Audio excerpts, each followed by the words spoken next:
Ethan Blake was the kind of man you only saw in magazines or behind tinted glass. Billionaire tech genius, Armani suit, cool gaze, married to a socialite, Sabrina Cross, flawless in every photo, every step choreographed for the cameras. But that afternoon in downtown Chicago, as Ethan stepped out of his SUV for a charity gala, he saw something that made him pause. A dirty, ragged girl no older than 15 stood across the street. Her eyes were tired, but there was fire in them. Her cardboard sign didn't ask for food or money. It read, "I know what she's planning." Ethan almost dismissed her. Just another homeless teenager.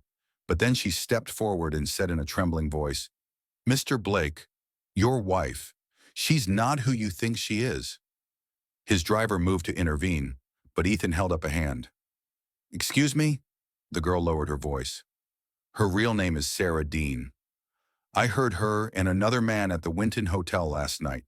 She's going to sell your company's secrets and pin it on you." Ethan's smile froze. Only two people knew Sabrina's old identity, him and a sealed court record. "Who are you?" he asked. She bit her lip. "My name's Lexi. I sleep behind the Winton dumpster. I didn't mean to overhear, but I swear, I heard everything." He stared, unsure whether to laugh or call security, but her eyes weren't desperate. They were terrified. Before he could speak, she turned and vanished into a maze of alleyways. Ethan couldn't concentrate. He poured himself bourbon and opened the surveillance logs from his office's secure server. Sabrina had been strangely distant lately, their prenup ironclad. But if she proved he was guilty of insider trading, she'd walk away with everything. Impossible. Right? Still, something about that girl's voice haunted him. He called his chief of security. "I need someone to pull footage from the Winton Hotel. Focus on the service floor. Check for any staff meeting Sabrina there last night." "Understood, sir." Ethan hesitated. "And if you find a girl, barefoot, maybe 15, don't scare her. Just watch her." Yesterday, a homeless girl named Lexi warned billionaire Ethan Blake that his wife was plotting to destroy him. He didn't believe her, until everything began to unravel the very next morning. Ethan rushed into his home office, still in his robe, the sun barely rising. On his screen was surveillance footage from the Winton Hotel service hallway. And there she was, Sabrina Blake, his wife wearing a black trench coat and dark shades. She wasn't alone. Standing close beside her, arm on her back, was Victor Renner, Ethan's old business rival, the same man who tried to buy out Blake Tech 5 years ago. Sabrina leaned in, whispered something, then Victor slid her a flash drive. The timestamp, 11:07 p.m. Lexi had been telling the truth. Ethan's hand trembled. Lexi was back behind the Winton Hotel, hidden beneath a stack of flattened cardboard boxes, her arms wrapped tight against the cold. She didn't want to get involved. She just couldn't unhear what she'd heard. Victor had said things like, "Leak the files by morning. He takes the fall, you get the shares, and I buy them all back. You'll be richer than him, Sabrina." Lexi had heard lies before, but this was pure poison. She wondered if Ethan had believed her. Maybe not. Rich folks never listened to people like her. She tucked her knees to her chest. Ethan confronted Sabrina in the kitchen. She was in her silk robe making smoothies. "Where were you last night?" he asked, calm but cold. She blinked. "What?" "I checked the security logs. You left at 10:45. You told me you were asleep by 10. She hesitated, then gave a tight smile. "Oh, so now you're spying on me?" Ethan took a step closer. "Where? Were? You?"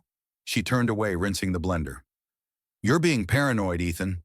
He grabbed his phone, tapped the screen. The surveillance footage began to play. Victor's face, her hand on his chest, the flash drive.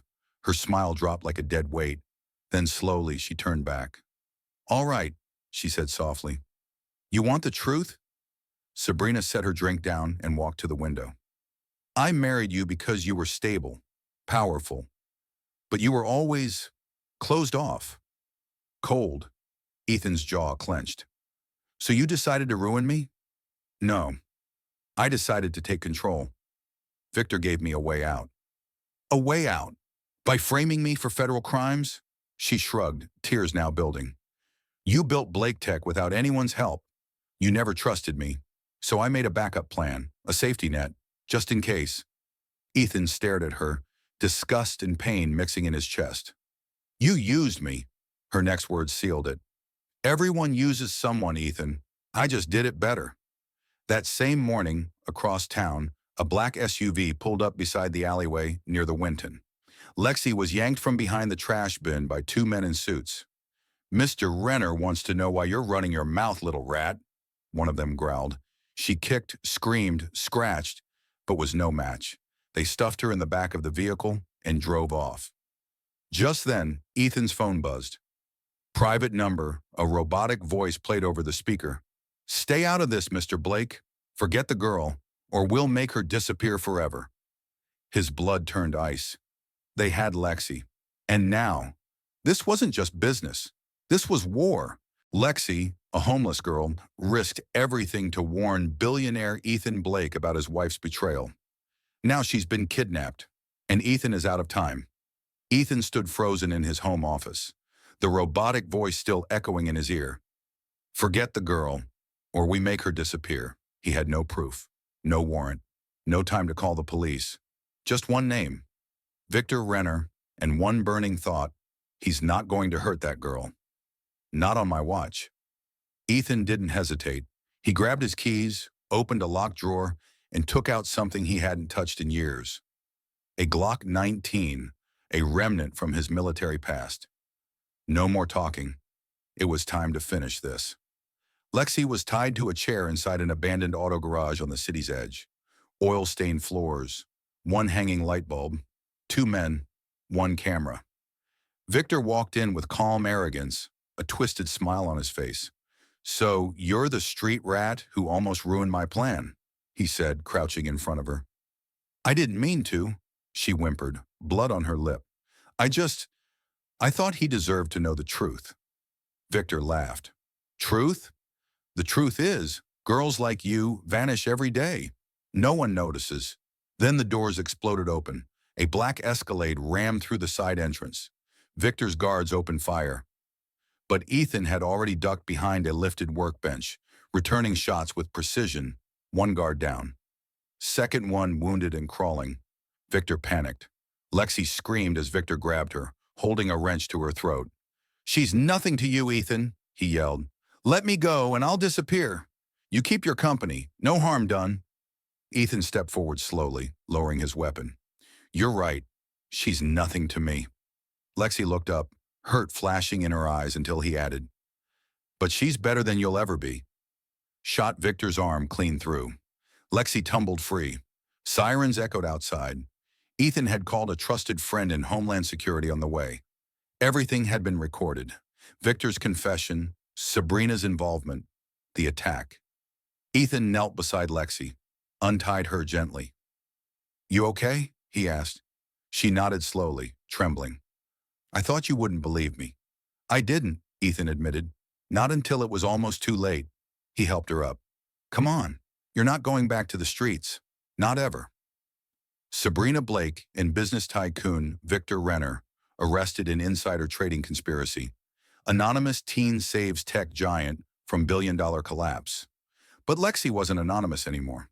She now lived in a warm guest house on Ethan's private estate, attending school, clean and healthy. She had her own room, her own books, and someone finally watching out for her. One evening, as Ethan walked past the garden, he saw Lexi reading by the fountain. She looked up and smiled. You really didn't have to do all this for me, she said. Ethan smiled back, his eyes warm for the first time in years. You saved my life, Lexi. The least I can do is help you build yours. Camera pulls back. A man once surrounded by lies. A girl once lost in the shadows. Now together, both rescued by the truth. Because sometimes in the most powerful warnings come from the quietest voices.